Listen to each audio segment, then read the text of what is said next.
Bonjour to welcome back to our channel. Today we are taking you to Perfumer's Garden in Versailles. So, on y va.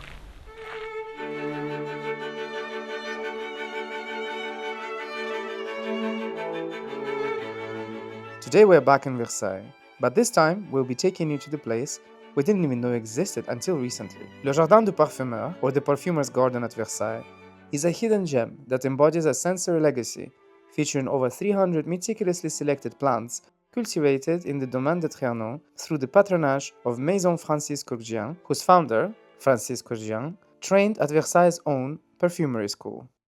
But while we make our way to the garden, which is located far beyond the parterre of Le Grand Trianon, let's run back to the scented origins of this domain under Louis XIV. The perfume tradition of this place traces to 1670, when the Sun King commissioned Le Trianon de Porcelaine, the first porcelain palace that stood here. Its gardens were engineered for perpetual bloom via advanced greenhouses stocked with jasmine, orange blossom, tuberose, and many other flowers. At the time, André Philibien captured it perfectly. The most distant parterre is the ordinary abode of spring, for in whatever season one goes there, it is enriched with all sorts of flowers, and the air one breathes is always perfumed. Some citrus trees, especially oranges, Louis XIV's favorite, were planted directly in terraced soil on banquette designed for seated fragrance immersion. By 1671, Le Pavillon de Parfum rose north of the main parterre with the aim to distill and prepare these blooms into essences, effectively making Versailles as France's perfumery epicenter. Naturally, Louis XIV, who was later dubbed the sweetest-smelling king of all, institutionalized scent in protocol. Distinct custom-blended fragrances scented his shirts, often iris and amber based for longevity, and for private chambers, fresher citrus florals. The recipes were tracked to ensure consistency amid his more than 2,000 annual shirts. We arrived to the Chateauneuf Orangerie, today the Parfumer's Garden. Inaugurated May 30, 2023, the garden is divided into 3 zones for olfactory education. In the Jardin de Curiosité, there are terraced flower beds as a scent palette, profiling extract yielders like centifolio roses and citrus bark, just to name a few. Mute flowers, vivid yet unusable, lily, peony, lily of the valley, demand synthetic reconstruction, demonstrating perfumery's alchemy. On some occasions, the scents here would become overpowering, as recorded by Madame de Maintenon in a 1689 letter. The tuberoses, she said, make us leave Trianon every evening too early because of the excess of their perfume.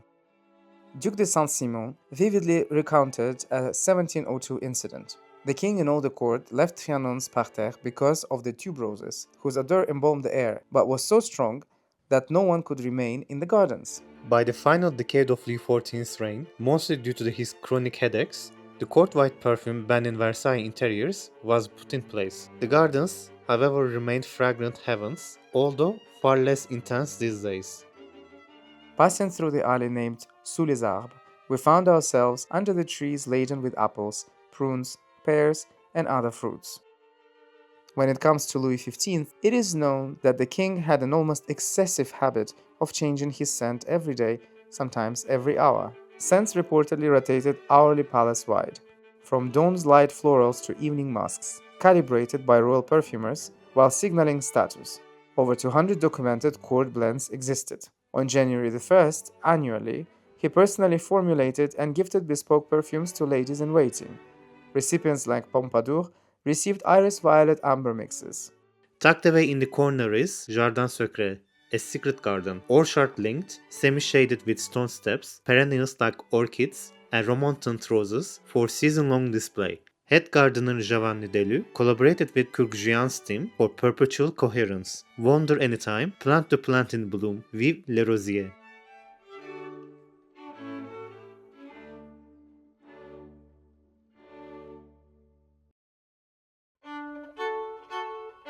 The visit included an atelier where we were offered to blind smell and learn more about different raw essences. Identifying them proved to be an unusual and immersive olfactory journey, one that made the complexity of Kurkdjian's work even more tangible. While being here, I thought of a standout in our personal curation, his oud satin mood. It perfectly embodies the rich, musky intensity that Sinan and I both gravitate towards. It is, quite simply, exceptional. Look what we got.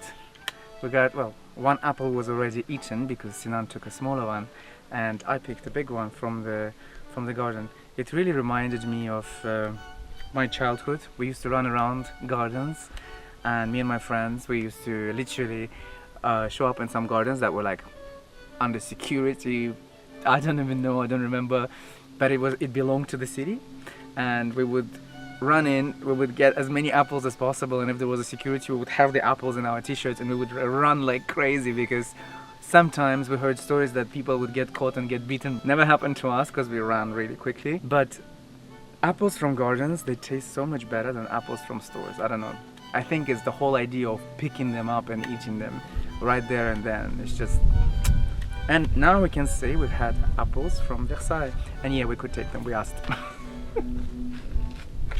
It's sour, but the taste is really nice. I like sour apples anyway. The trees were surrounded by apples, and whatever the trees had, there were some plums. It was just so lovely. I just hope they do something with these fruits, because they're just hanging there like crazy, begging to be picked. You don't usually see us eat on camera, but when it's an apple from Versailles, you will see us eat. He takes anything from us, Versailles. By the way, this is the private theater of Marie-Antoinette. We already made an episode about. We will put a link below so you can watch it. Heading back out, we decided to stroll through the gardens of the Petit Trianon, Marie-Antoinette's cherished berceau.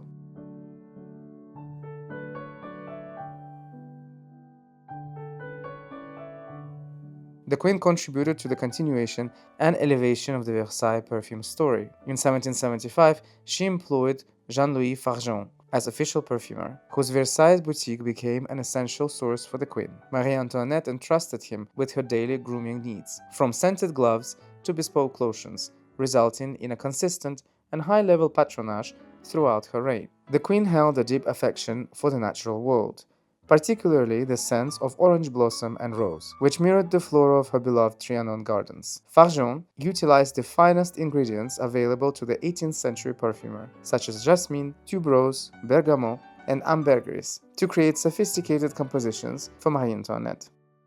She layered them with successive baths scented with these, followed by iris-powdered skin. By studying Fargeon's original archival records, historian Elisabeth de Feydeau successfully recovered these olfactory formulas. This research culminated in the recreation of the fragrance Sillage de la Reine, or Wake of the Queen, developed in collaboration with Kurkdjian to offer a contemporary interpretation of the Queen's refined perfume. And when it came to Le Petit Trianon itself, the linens, walls, and furniture at the palace were perfumed with sachets of lavender, rose, and clove. As we leave the quiet serenity of Le Petit Trianon, it is clear that for Marie-Antoinette, as for the kings before her, fragrance was the invisible architecture of Versailles, a way to carve a private paradise out of a public palace. To walk these grounds today is to trace a scent trail that spans centuries, from the sweetest smelling king to the modern mastery of Kurkdjian.